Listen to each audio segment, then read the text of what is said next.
Okay. అందరికీ నమస్కారం. పవన్ కళ్యాణ్ గారు తిరిగి ఆరోగ్యంతో జనసేన పార్టీలో యాక్టివేట్ అయ్యారు. చాలా సంతోషం. అందుకని నేను ఈ ప్రాజెక్ట్ కూడా ఆయన వచ్చారని నేను ఈరోజు ఎక్స్ప్లెయిన్ చేసేద్దామని ఉద్దేశంతో చేస్తున్నాను. నాకు ఆయన ఆరోగ్యం బాగాలేనప్పటి నుంచి కూడా నేను ఏం చేయలేకపోయాను.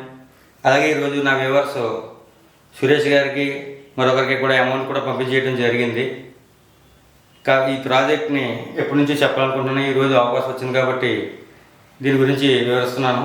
ఎప్పుడు అవుతుందో అవదో నాకు తెలీదు, కానీ నాకు ఒక ఆలోచన వచ్చింది. దాన్ని మీ అందరితో పంచుకోవాలి, ప్రభుత్వంతో పంచుకోవాలనే ఉద్దేశంతో నేను దీని గురించి మాట్లాడటం జరుగుతుంది. యాక్చువల్గా ప్రపంచంలో మహానగరాలన్నీ కూడా సముద్ర తీర ప్రాంతాల్లోనే ఉన్నాయి. బ్రెజిల్ కావచ్చు, అమెరికా కావచ్చు, దుబాయ్ కావచ్చు, ఇవన్నీ కూడా అద్భుతమైన నగరాలన్నీ సముద్రం పక్కన ఉన్నాయి. మనకి భూగర్భ జలాలు ఎండిపోతున్నాయి. మనకి ఫ్యూచర్లో సముద్ర వాటర్ తాగాల్సి కూడా రావచ్చు. ఇక్కడ ఈ మధ్యకాలంలో మన ఆంధ్రప్రదేశ్లో మన కోస్టల్ తీర ప్రాంతం 1056 కిలోమీటర్లు, కాకపోతే ఇసుకను తవ్వేస్తున్నారు. దీనివల్ల సాల్ట్ పర్సంటేజ్ ఫ్రంట్కి వచ్చేసి సముద్రం కూడా భూమిని పోసేసి గ్రామాలను మింగేసే పరిస్థితి ఉంది. అందుకనే అలాగే మనం ఒక వాల్ రావాల్సి వచ్చింది. వాల్ కూడా నిర్మించాలి. దానికోసం ఈ కాంక్రీట్ జంగిల్ని మనకు రక్షణగా ఆంధ్రప్రదేశ్ తుఫానుల నుంచి రక్షించుకోవడానికి, అలాగే దివిసీయం లాంటి ఉప్పులు వచ్చినప్పుడు రక్షించుకోవడానికి దీన్ని డిజైన్ చేయడం జరిగింది. ఎంత బలమైన గాలు వచ్చినా కానీ వీటికున్న బుల్లెట్ ప్రూఫ్ గ్లాసుల వల్ల, వీటికున్న రాతి కట్టడాల వల్ల ఏమీ కాకుండా ఉంటాయి. మనం కూడా ఒక మహానగరంగా ఎదగాలి, ఒక మంచి అద్భుతమైన ప్రదేశంగా సముద్ర ప్రాంతంలో రావాలని ఈ ప్రాజెక్ట్ని రూపకల్పన చేశాను. అలాగే దీంట్లో మత్స్యకారులందరికీ కూడా ఒక్కొక్క ఇంటికి 5 మంది ఉంటారు. ఎందుకంటే ఇది ఎక్స్క్లూజివ్ జోన్. ఇది మొత్తం దాదాపు 3 కిలోమీటర్ల రేంజ్ ఉంటుంది సముద్ర తీర ప్రాంతం నుంచి. ఆ 3కి ఎక్స్క్లూజివ్ జోన్, దీంట్లో ఉండేది అత్యంత ధనవంతులే ఉంటారు. ఈ జోన్ మొత్తం ఈ 3 కిలోమీటర్ల జోన్ పరిధిలోనే వాళ్ళు పెట్టుకోగలరు. ఒకవేళ దివిసం లాంటి ఇప్పుడు వచ్చినా కానీ ఏదైనా కానీ వీళ్ళకి ఆల్టర్నేటివ్ వేరే ఇల్లు ఉంటుంది కాబట్టి వీళ్ళు అక్కడికి వెళ్ళిపోతారు. అవసరం అయితే తుఫాన్ సమయంలో ఏం జరిగినా ఇబ్బంది ఉండదు. ఈ స్ట్రక్చర్స్ కూడా అలాగే నిర్మించడం జరుగుతుంది, మనం చూడొచ్చు. అలాగే శ్రీహరికోట అంతరిక్ష కేంద్రం ఉంటుంది. అలాగే మనకి ఇక్కడ వైజాగ్లో సబ్మెరీన్ ప్రాంతం ఉంది. ఇలాగే అనేక షిప్ యార్డ్లు ఉన్నాయి మనకి. అలాగే ఉప్పుటేర్లు కూడా వస్తున్నాయి. ఇట్లా ఈ సముద్రం నీరు తుఫాన్ సమయంలో ఎలా రాకుండా ఈ గేట్లు మూసేసుకోవాల్సిన అవసరం కూడా మనకి ఎంతైనా ఉంది. అలాగే ఇక్కడ నుంచి టోటల్ ఈ స్ట్రక్చర్ ఏదైతే ఉందో 3 కిలోమీటర్లో కూడా ఇక్కడ నుంచి మనకి డౌన్ నుంచి హైట్కి వెళ్ళిపోతుంది. దీని ద్వారా ఏమవుతుందంటే ఎప్పుడైనా తుఫాన్ కట్టుకొచ్చినాయి వాటర్ ఇక్కడ ఉన్న అండర్ గ్రౌండ్ సిస్టమ్ ద్వారా మొత్తం కిందకు వచ్చేద్ది. ఇక్కడ ఏ విధంగా కరెంట్ పోల్స్ ఉండవు. ఈ ఇల్లుకుండే లైట్స్ మొత్తం అన్నీ ఉంటాయి. మొత్తం ఇది మొత్తం 999 కిలోమీటర్లు, 1 కిలోమీటర్ ఆర్చ్ అటు ఇటు వస్తుంది. మొత్తం 1000 కిలోమీటర్స్ తీర ప్రాంతం మనకి. పైన ఉన్న యాక్సెస్ ప్రాంతం అది బఫర్ జోన్గా ఉండిపోద్ది వేరే స్టేట్కి మన స్టేట్కి మధ్యలోని. ఇలాంటి శ్రీహరికోట ఇలాంటి వీటిని బైపాస్ చేసుకుంటూ మనకి నిర్మాణాలు కొనసాగుతాయి. ఇదే స్ట్రక్చరు. ఇక్కడ దాదాపు 100 సెట్లు ఒక్కొక్కరికి ఉన్న ధనిక వర్గాల ప్రజలకే ఇవ్వడం జరుగుతుంది. ఎందుకంటే వాళ్ళు దీనికి ఒక్కొక్కటి సెంట్ వచ్చేసి 10 లక్షల రూపాయల వరకు అవుతుంది. అలాగా దాదాపు ఒక్కొక్కరికి 100 సెంట్లు ఉంటుంది. మధ్యలో గ్యాప్ వస్తుంది. ఎందుకంటే మనకి తుఫాన్ టైంలో కానీ ఏమైనా అల్లొచ్చి ఢీ కొట్టినా ఈ సముద్రం ఇది డైరెక్ట్ ఒకే గోడలాగే నిర్మాణాలు కొనసాగితే కంపల్సరీగా వీటిని బద్దలు కొట్టేసే అవకాశం. దానికోసమే ఇంటికి మధ్యలో గ్యాప్ వస్తుంది. అలాగే బ్యాక్ సైడ్ కూడా గ్యాప్ వస్తుంది. ఈ గ్యాప్ రావడం వల్ల వచ్చిన అలా వచ్చి కొట్టినా కానీ ఈ గ్యాప్ నుంచి ఎదరికి వెళ్తాయి. ఈ గ్యాప్ ఇక్కడ ఉన్న ఇంటికి తగిలి మళ్ళీ ఈ గ్యాప్ నుంచి ఇలా వెళ్ళిపోతూనే ఉంటాయి. ఇలాగే ఈ స్ట్రక్చర్ నిర్మాణం దాదాపు 3 కిలోమీటర్ల వరకు ఉంటుంది. లాస్ట్ అండ్ ఫైనల్గా 3 కిలోమీటర్ల తర్వాత అత్యంత పెద్ద కడ్డాలు వచ్చేస్తాయి. ఇవి వచ్చే ఈ గాలులన్నింటినీ రక్షణగా ఉంటాయి. ఈ కడ్డాలు వెనకాలే మనకు పంట పొలాలు కానీ అన్నీ ఉంటాయి. వీటిని కాపాడుకోవడానికి ఈ కడ్డాలు అడ్డంగా ఉంటాయి. ఈ గాలి తీవ్రత తగ్గించి మనకి పంట నష్టం జరగకుండా కాపాడుతాయి.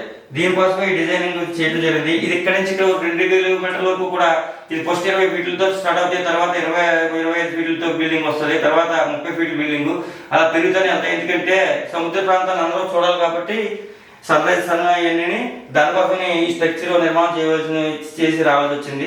ఇక్కడ మాత్రం ఇక్కడ 6 లేన్ రహదారి వస్తుంది. ఇక్కడ దీన్ని మాత్రం మనం 80% ప్లాస్టిక్తోనూ, మనకు ఆంధ్రప్రదేశ్లో బాగా ప్లాస్టిక్ ఎక్కువైపోయింది.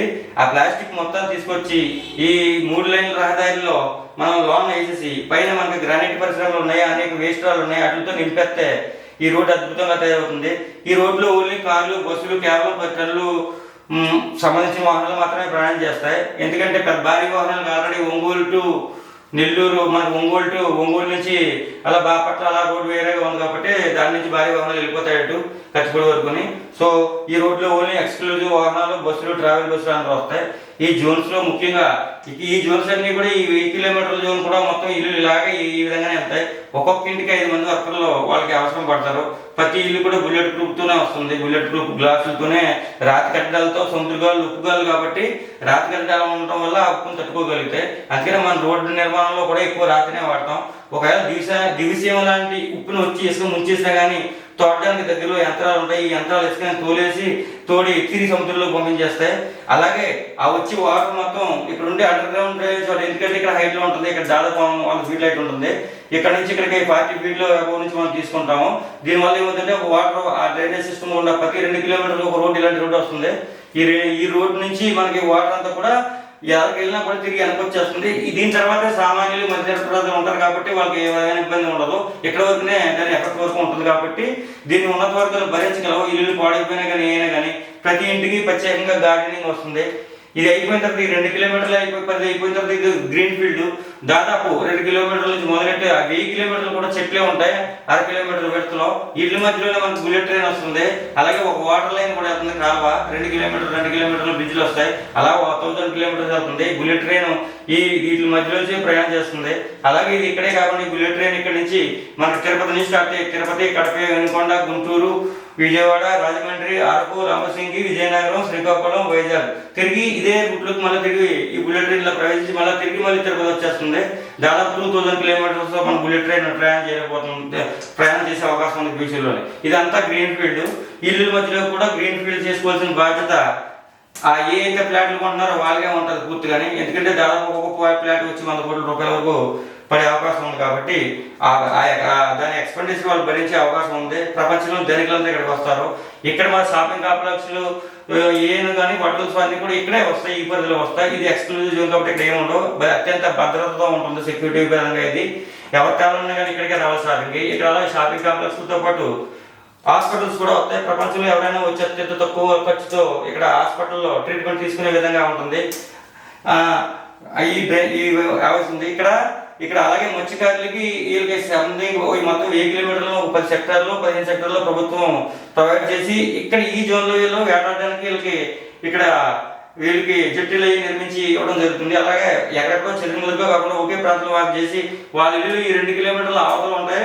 అక్కడి నుంచి వాళ్ళు జర్నీ చేసుకుని కేవలం 10 నిమిషాల్లో ఇక్కడ ఆర్పర్ దగ్గరికి వచ్చి వాళ్ళు ఫిషింగ్ చేసుకునే అవకాశం ఉంది. అలాగే సబ్మరీన్లు అవి ఉన్నాయి. వీటిని బైపాస్ చేయవలసి వాళ్ళు రావచ్చు. ఎందుకంటే సెంట్రల్ గవర్నమెంట్ ఆదాయంలో ఉండదు కాబట్టి ఇదైతే మనకి ఈ విధంగా మనకి ఉప్పుటేరులు ఉన్నాయి. వీటిని ఇక్కడికి అనుసంధానం అవుతాయి. వీటిలో వాటర్ ఉత్త టైంలో వర్షాకాలంలో ఇలాగ వచ్చి కలుస్తుంది. అదే తుఫాన్ సమయంలో కానీ వీటిని మూసేయడం వల్ల ఎక్కడా కూడా సముద్రం వాటర్ మన లోనికి వచ్చే అవకాశం ఉంటుంది. దానివల్ల ఏంటంటే ఇక్కడ ఉన్న చెట్లు అన్నీ కూడా పాడవకుండా ఉంటాయి. ఇదే డిజైనింగ్, టోటల్ డిజైనింగ్. దీనివల్ల ఏంటంటే ప్రత్యక్షంగా పరోక్షంగా కొన్ని లక్షల మందికి ఉద్యోగాలు దొరుకుతాయి. ఇది ఒకటి సెంటు 10 లక్షలు ఉండటం వల్ల ఎల్లు కొద్ది సెంటు 8 లక్షలు, 6 లక్షలు, 5 లక్షల వరకు అలా దిగుతూనే ఉంటుంది. ఈ 3 కిలోమీటర్ల పరిధి మొత్తం పూర్తిగా గవర్నమెంట్ ఆధీనంలో ఉంటుంది. దీనికి ఏ విధమైన సంబంధం ఉండదు. తర్వాత 3 కిలోమీటర్ల లోపల నుంచి మాత్రమే ప్రజలకు చేతుల్లో హక్కు ఉంటుంది. ఎందుకంటే ఈ 3 కిలోమీటర్లు డేంజరస్ జోన్ ఇది కాబట్టి ప్రభుత్వం తీసుకుంటుంది. ఉన్నత వర్గాల ప్రజలే ఉంటారు ఇక్కడ. లేకపోతే ఎందుకంటే ఏం జరిగినా ప్రకృతి విపత్తు వచ్చినా వీళ్ళకి ఇంకొక హౌస్ హైదరాబాద్లోనో, బెంగళూరులోనో లేదంటే ఇక్కడ ఎక్కడైనా బెస్ట్ ప్లేస్లో ఉండడం వల్ల వీళ్ళు ఆ టైంలో ప్రకృతి విపత్తు వచ్చినప్పుడు సునామీలు, తుఫాన్లు వచ్చినప్పుడు వీళ్ళు వెళ్ళిపోగలుగుతారు. అదే సామాన్యులు ఉంటే వెళ్ళడం సాధ్యం కాదు. కాబట్టి ఈ 3 కిలోమీటర్లు అత్యంత భద్రతాపరమైన జోన్గా రావడం జరుగుతుంది. ప్రపంచంలో ఎవరైనా సరే ఇక్కడికి వచ్చి వీటిని కొనుగోలు చేయొచ్చు.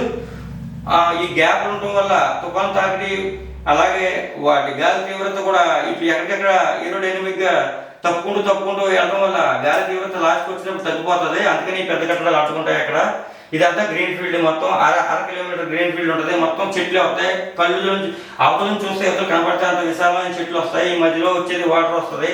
ఈ చెట్లకు కావాల్సిన వాటర్ అంతా కూడా ఈ కాలువ ఇది ఇస్తానే ఉంటుంది. ఈ కాలువ ప్రత్యేకంగా వేరే డిజైనింగ్ అవసరం లేదు. ఈ బుల్లెట్ ట్రైన్ ఈ కాలువ పక్క నుంచే వెళ్తుంది. దీని ద్వారా వచ్చే దుమ్ము కానీ అన్ని ఈ కాలువ పడి ఎక్కువ ప్రకృతి పరంగా దుమ్ము ఎక్కువ లేకుండా ఉంటుంది. ఇది అలాగే కొనసాగుతుంది ఈ బుల్లెట్ ట్రైన్ మొత్తం.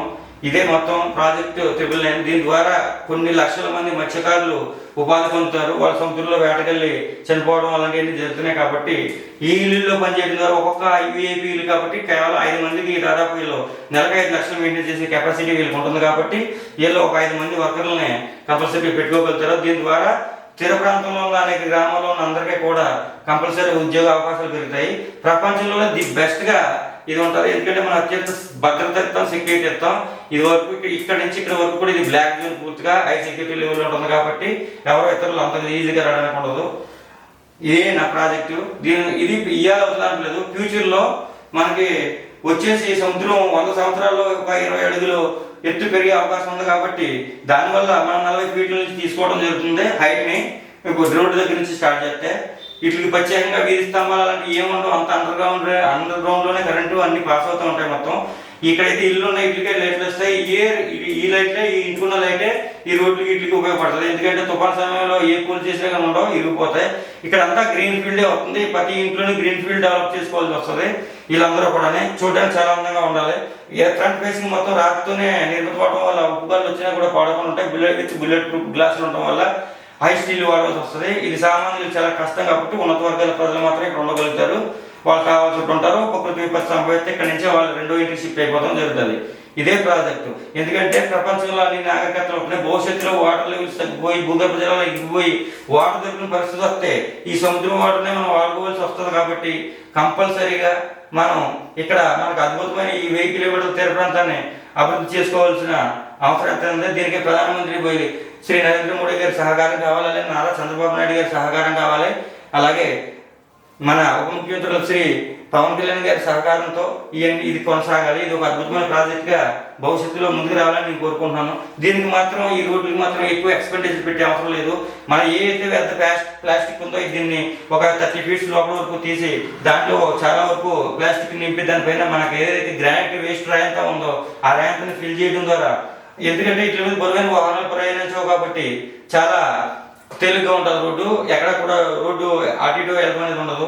కంపల్సరీ డ్రైనేజ్ వ్యవస్థ అనేది మాత్రం తుఫాను వచ్చిన టైంలో ఇక్కడ వరకు తుఫాను కొట్టి వాటర్ వచ్చినా కానీ ఈ స్లోప్ వల్ల తిరిగి వెంటనే నిమిషాల వ్యవధిలోనే ఈ వాటర్ అంతా కూడా తిరిగి సముద్రంలో వెళ్ళిపోతే ఇసుక అయినా సరే దివసీయంలాగా ఇసుక కప్పేసినా కూడా ఈ మిషన్స్ వెంటనే, అంటే ఒకే ప్రాంతంలో కొట్టదు కాబట్టి ఎక్కడో ఉప్పునేవి అలాంటి పరిస్థితి వస్తుంది. కాబట్టి అన్ని మిషన్స్ రంగంలోకి దిగి ఆ ఇసుకని మొత్తం శాండ్ని మొత్తం తిరిగి సముద్రంలోకి పంపించేస్తాయి.